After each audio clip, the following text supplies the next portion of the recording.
Kids മലയാളത്തിൻ്റെ എല്ലാ super കുഞ്ഞുങ്ങൾക്കും ഇന്നത്തെ വീഡിയോയിലേക്ക് സ്വാഗതം.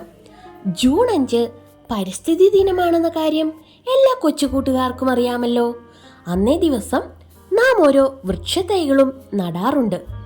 ഇനിയിപ്പോൾ സ്കൂൾ തുറക്കാൻ അധിക ദിവസമില്ല. അപ്പോൾ നിങ്ങൾക്ക് പരിസ്ഥിതി ദിനത്തിനോടനുബന്ധിച്ചുള്ള ക്വിസ് മത്സരങ്ങളിൽ പങ്കെടുക്കണ്ടേ? അതിനായിട്ടുള്ള ഒരു തയ്യാറെടുപ്പാണ് ഇന്നത്തെ നമ്മുടെ വീഡിയോ.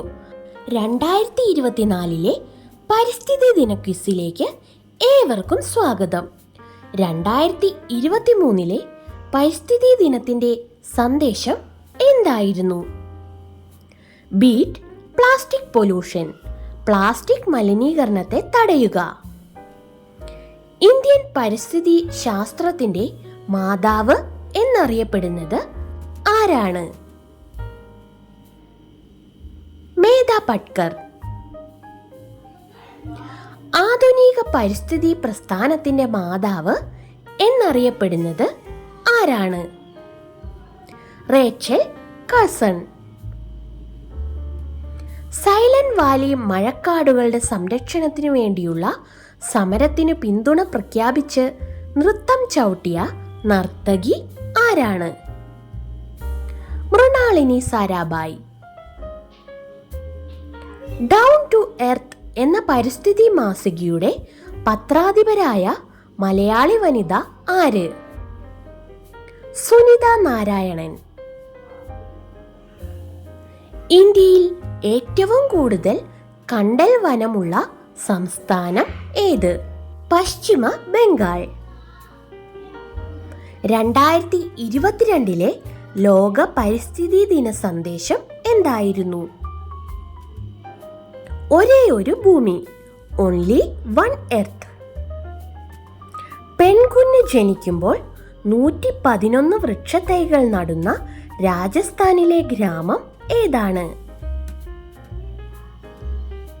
പിപ്ലാന്തി, രാജസ്ഥാൻ.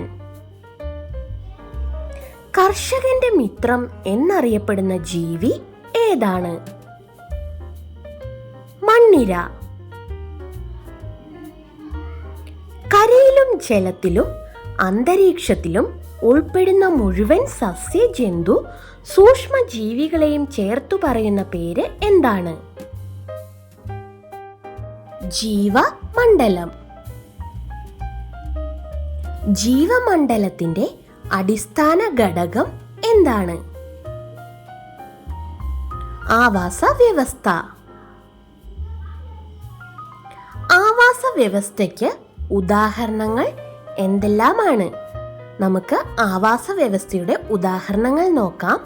കുളം, സമുദ്രം, പുഴ, വനം, ഇവയൊക്കെയാണ് ഉദാഹരണങ്ങൾ. ആവാസ വ്യവസ്ഥയിലെ ഉൽപാദകർ എന്നറിയപ്പെടുന്നത് ആരാണ്? ആരാണ് ആവാസ വ്യവസ്ഥയിലെ ഉൽപാദകർ? ഹരിത സസ്യങ്ങൾ. സസ്യങ്ങളെ നേരിട്ട് ഭക്ഷിക്കുന്ന ജീവികൾക്ക് പറയുന്ന പേര് എന്താണ്? ഈ ക്വസ്റ്റ്യൻ എല്ലാ കൂട്ടുകാർക്കും അറിയാമായിരിക്കും. ആൻസർ എന്താണ്? സസ്യഭോജികൾ. മറ്റു ജന്തുക്കളെ ഭക്ഷിക്കുന്ന ജീവികൾക്ക് പറയുന്ന പേര് എന്താണ്? അതായത് ജന്തുക്കളെ മാത്രം ഭക്ഷിച്ച് ജീവിക്കുന്നവയ്ക്ക് പറയുന്ന പേര് മാംസഭോജികൾ. ജന്തുക്കളെയും സസ്യങ്ങളെയും ഭക്ഷിക്കുന്ന ജീവികൾക്ക് പറയുന്ന പേര് എന്താണ്? അതായത് അവ സസ്യങ്ങളെയും ഭക്ഷിക്കും ജന്തുക്കളെയും ഭക്ഷിക്കും. അവയ്ക്ക് പറയുന്ന പേരെന്താണ്? ഈ ക്വസ്റ്റ്യൻ ഒന്നും നമ്മൾ ഒരിക്കലും മറന്നു പോകാൻ പാടില്ല. അപ്പോൾ ഇതിനുള്ള ഉത്തരം എന്താണ്? മിശ്രഭോജികൾ. കേരളത്തിൽ കണ്ടൽ വനങ്ങൾ കൂടുതലുള്ള ജില്ല ഏതാണ്? എവിടെയാണ് കേരളത്തിൽ കണ്ടൽ വനങ്ങൾ കൂടുതലുള്ളത്? കണ്ണൂർ. പരിസ്ഥിതിക്ക് അനുയോജ്യമായ ഉൽപ്പന്നങ്ങൾക്ക് നൽകുന്ന മുദ്ര ഏത്? ഈ ക്വസ്റ്റ്യൻ നിങ്ങൾ തീർച്ചയായും അറിഞ്ഞിരിക്കണം. ക്വിസിനൊന്നും പങ്കെടുക്കുന്നില്ലെങ്കിൽ കൂടിയും ഇത് അറിഞ്ഞു വെക്കുന്നത് നല്ലതാണ്. ഇക്കോ മാർക്ക് എന്നതാണ് ആ മുദ്ര.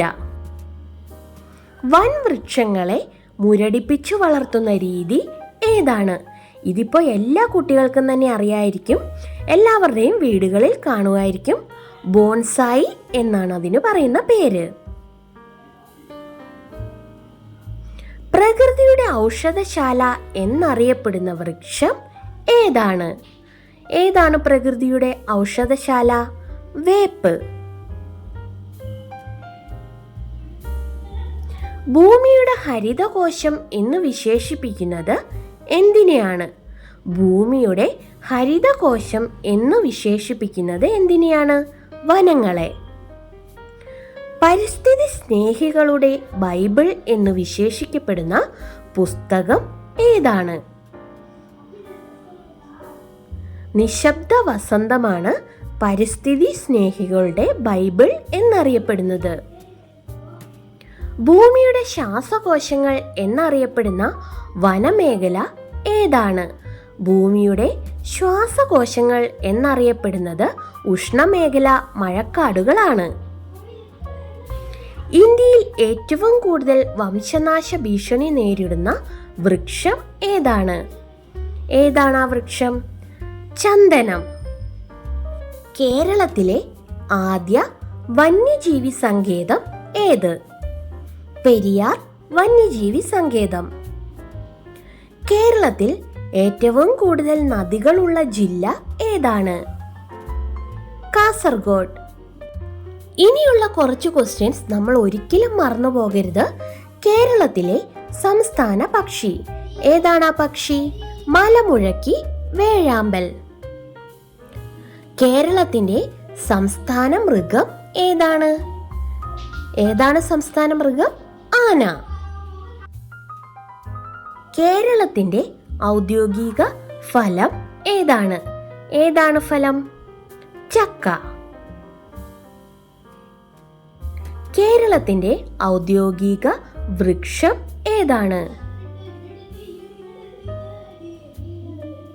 തെങ്ങ്.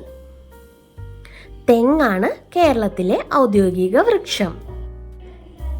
കേരളത്തിന്റെ ഔദ്യോഗിക പുഷ്പം ഏതാണ്? ഏതാണ് ഔദ്യോഗിക പുഷ്പം? കണിക്കൊന്ന. കേരളത്തിലെ മയിൽ സംരക്ഷണ കേന്ദ്രം ഏതാണ്? ചൂലന്നൂർ. കേരളത്തിൽ ഏറ്റവും കൂടുതൽ കാണപ്പെടുന്ന പക്ഷി ഏതാണ്? ഏത് പക്ഷിയാണ് കൂടുതൽ കാണുന്നത്? കൂടുതൽ കാണുന്ന പക്ഷി കാക്കയാണ്. ആമസോൺ കാടുകൾ കൂടുതലായും ഏത് രാജ്യത്താണ് സ്ഥിതി ചെയ്യുന്നത്? ബ്രസീൽ.